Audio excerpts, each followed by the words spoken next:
donner une phrase, la phrase là qui est, je trouve, une phrase d'anthologie sur effectivement le fait que Notre-Dame-des-Landes, en gros, oui, c'est une zone humide, mais enfin, bon, comme toutes les zones humides, à peu de choses près, et qui n'a rien d'exceptionnel, hein, d'après eux. Alors, regardez, écoutez-la bien, parce que celle-là, il n'y a qu'un haut fonctionnaire pour l'écrire. Si la quasi-totalité du plateau de Notre-Dame-des-Landes a finalement été classée en zone humide, il est possible de pressentir qu'il en sera de même pour l'espace qu'il serait nécessaire de maîtriser pour moderniser Nantes Atlantique.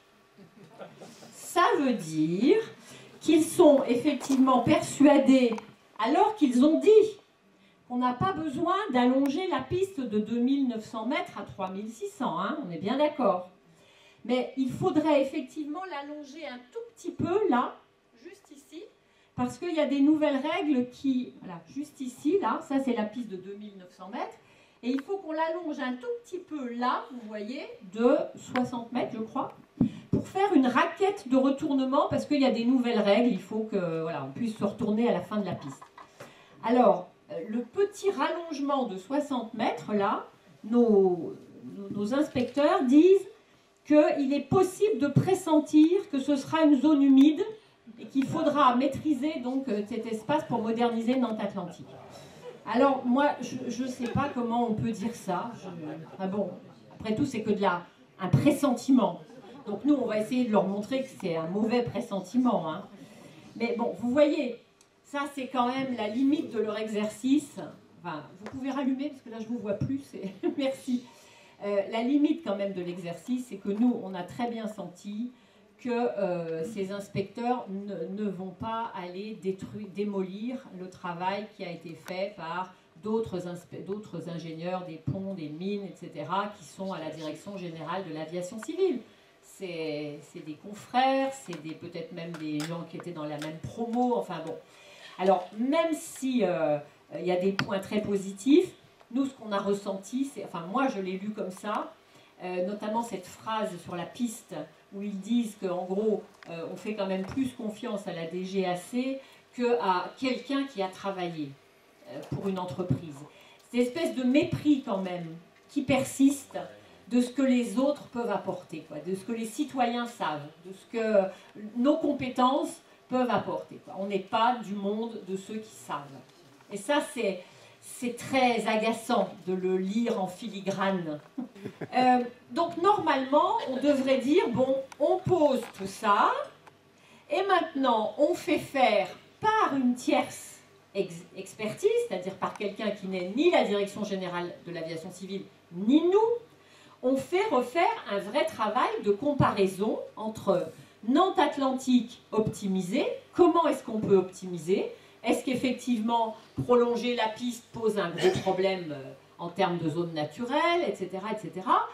Et éventuellement, on compare avec un Notre-Dame-des-Landes, comme les inspecteurs disent qu'il faut le faire, c'est-à-dire avec des parkings silos, avec une seule piste, etc. Normalement, c'est ça qui devrait être fait. On arrête les frais sur un mauvais dossier engagé, et on fait une vraie comparaison objective, cette fois-ci, entre deux solutions. C'est ce qui aurait dû être fait en 2003, au moment du débat public, puisque normalement un débat public doit discuter de toutes les alternatives. Et ils le disent très clairement, Nantes Atlantique n'a pas été étudiée comme alternative à Notre-Dame-des-Landes. Parce que, je fais un petit retour en arrière, après la mort de Rémi Fraisse, François Hollande a lancé un grand débat sur la rénovation du débat public en France. La manière dont on fait les débats publics et dont on prend les décisions. Il a donc nommé, comme on le fait toujours en France, une commission spécialisée qui a été présidée par Alain Richard, l'ancien ministre de la Défense, dont vous vous souvenez peut-être pour certains, et qui nous a auditionnés en mars 2015. Nous avons été auditionnés. Nous étions 12, alors nous on a été auditionnés en tant que CEDEPA. Ce qui a demandé encore du travail. Ouais, alors on a fait encore un super travail, hein. Bon, on a été auditionnés 1h30 nous. Et après, on a été auditionnés avec 12 autres mouvements d'opposition. Il y avait Sivins, il y avait la ferme des 1000 vaches, il y avait la LGV Poitiers-Limoges qui vient d'être abrogée. On était plein, on était 12. On a fait un travail d'analyse extraordinaire, on a été félicités, parce qu'on a été auditionnés toute une après-midi, et ils ne s'attendaient pas à ce qu'on ait autant travaillé. Donc on nous a félicités, et on nous a posé la question de ce qu'on pensait d'un référendum pour ce genre de problème.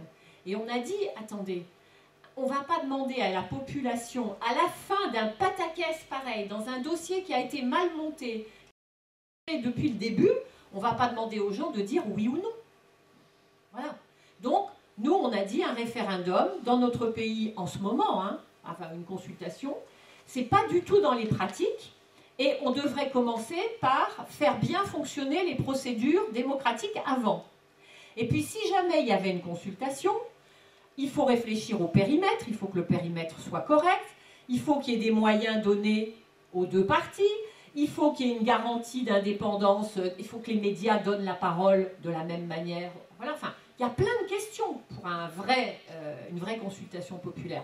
Ah oui, oui, oui, c'est vrai, nous ont dit les gens qui nous ont auditionnés, oui, oui, oui, enfin bon, d'accord, très bien. Vous avez été très, très intéressants, merci. Mars 2015. Que se passe-t-il pour la rénovation du débat public en général? Le pompon démocratique. Le gouvernement va décider par ordonnance. Vous savez, l'ordonnance, c'est ce qu'il y a de plus démocratique, hein. C'est le gouvernement qui décide, les parlementaires n'ont rien à dire, etc. Donc on va rénover la démocratie par ordonnance. Bien. Bon, bah, jusque-là, nous, on n'avait pas beaucoup d'illusions, donc on s'est dit, bon, bah, d'accord, ils vont rénover par ordonnance. Mais là, c'est la cerise sur le gâteau, puisque le gouvernement a décidé de faire une consultation sur Notre-Dame-des-Landes, il est obligé de faire une ordonnance spécifique, quasiment pour Notre-Dame-des-Landes. Et vous le savez maintenant, le périmètre a été choisi pour être seulement la Loire-Atlantique. Moi, je pense d'ailleurs que Manuel Valls aurait dû choisir seulement Saint-Aignan-de-Grandlieu et le quartier d'Écouet à Bougnay, c'est-à-dire les gens qui sont effectivement survolés par les avions, hein, et qui, eux, peuvent parler du bruit. Ça, c'est sûr. Comme ça, il est sûr d'avoir une réponse humaine. Moi, j'habite là aussi, hein, donc, mais forcément, si on vous dit seulement, est-ce que vous voulez qu'on vous enlève le bruit des avions? Enfin, je veux dire, vous aussi, vous diriez oui. Voilà. Enfin, un peu de choses près. Sauf si vous avez regardé le dossier. Mais bon. Donc, le périmètre de la Loire-Atlantique pour l'aéroport du Grand Ouest, hein, pour lequel la Bretagne va payer, le contribuable breton va payer, le contribuable vendéen, grâce à son impôt régional, va payer, mais seule la Loire-Atlantique va voter. Ensuite, on s'est dit, ah ben la question, ça va être, est-ce que vous voulez Nantes-Atlantique ou Notre-Dame-des-Landes? Donc on va prendre le temps de faire les deux analyses, et puis on va poser la question l'un ou l'autre. Ah, c'est mal parti, parce qu'on sait depuis hier, là, l'ordonnance est sortie, donc on répondra par oui ou non. Alors pour répondre par oui ou non, ça va forcément ne pas être un choix, hein. Ça va être, est-ce que vous voulez Notre-Dame-des-Landes? Oui ou non? Voilà, je pense que ce sera ça la question. Les moyens donnés aux deux parties, silence radio, tout ce qu'on sait, c'est que la Commission nationale du débat public, celle qui organise les débats publics, comme vous le savez, de manière extrêmement démocratique, va être chargée de faire un dossier de présentation qui sera accessible par Internet dans les 15 jours précédant le scrutin.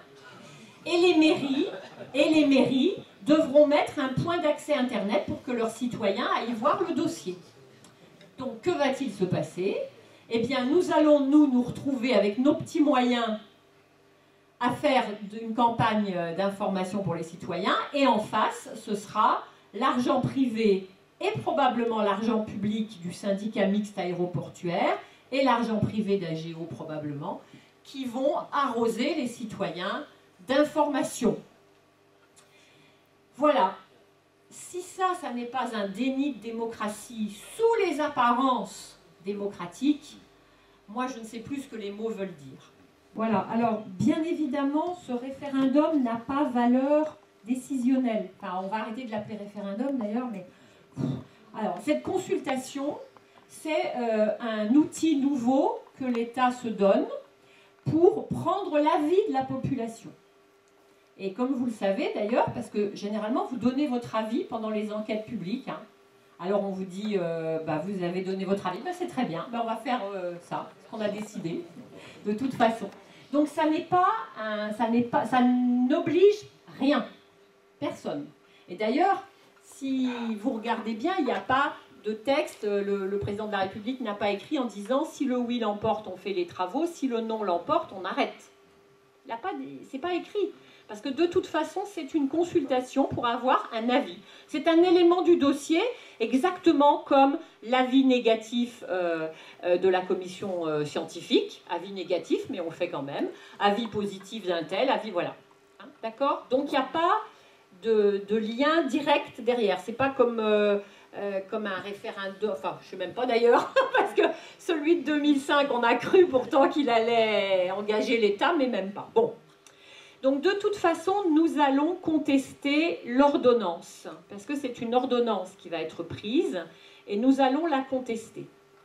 Simplement, on va la contester avant la consultation, mais étant donné que la justice est ce qu'elle est, il est probable que ce ne sera pas jugé avant, sauf si il y a une procédure d'urgence, mais on n'en est pas sûr du tout. Donc on va la contester, cette ordonnance, parce qu'elle s'appuie. Elle est faite à partir... Une ordonnance doit se raccrocher à une loi. Alors là, on entre dans les trucs juridiques. Hein. Elle est raccrochée à la loi Macron. Et en fait, pour les juristes, c'est un exercice d'équilibrisme. C'est à peu près du même tonneau que la déchéance de nationalité, quoi, sur un autre sujet. Hein. Vous avez vu comment ils sont emmêlés les pinceaux, pour dire les choses simplement. Et voilà. Donc, on va la contester, mais ça ne veut pas dire que ça empêchera la consultation en juin. Après, vous avez posé comme question, ça c'est la contestation, hein, donc ça n'oblige pas, on la conteste, et qu'est-ce qui se passe? Alors c'est rigolo parce que vous avez remarqué que ce projet de consultation fait l'unanimité contre lui. Hein. Les pros et les antis n'en voulaient pas. Et j'ai participé à une émission de radio où le journaliste a eu la gentillesse de poser de la question « Est-ce que vous respecterez le résultat ?» aux pros aéroports. Et le président des Ailes pour l'Ouest, qui est quand même quelqu'un de sérieux, il a dit « ça dépendra du résultat ». Donc j'ai dit « nous aussi, ça dépendra donc du résultat ». Alors vous voyez dans quel pataquès on est. Donc voilà, donc évidemment nous ne lâcherons pas, enfin je crois que c'est clair, le mouvement d'opposition ne s'arrêtera pas, quand bien même le résultat limité à la Loire-Atlantique avec un taux de participation dont on ignore tout, mais s'il est à l'identique du dernier taux de participation sur la législative partielle, ça ne fera pas beaucoup de monde. Donc voilà, je pense que ça ne peut pas arrêter ce mouvement d'opposition, parce que précisément, nous allons faire la campagne. Il y a eu l'idée, est-ce qu'il faut boycotter, etc. Le problème, c'est que c'est difficile d'expliquer aux citoyens, qui déjà n'ont pas regardé forcément le dossier, qu'on va s'opposer à une consultation. Parce que c'est nous qui passons pour les antidémocrates. Donc on fera campagne en dénonçant l'entourloupe de cette consultation et sur le fond du dossier. Voilà. Et tout en disant qu'on ne lâchera pas parce qu'il y a toujours autant de preuves du mensonge qu'avant, quoi. Je complète juste un tout petit truc là sur le résultat de la consultation. Manuel Valls a dit que si le oui l'emportait, il ferait l'aéroport et ils évacueraient la zone. Et si le non l'emportait, ils ne feraient pas l'aéroport, mais ils évacueraient aussi la zone.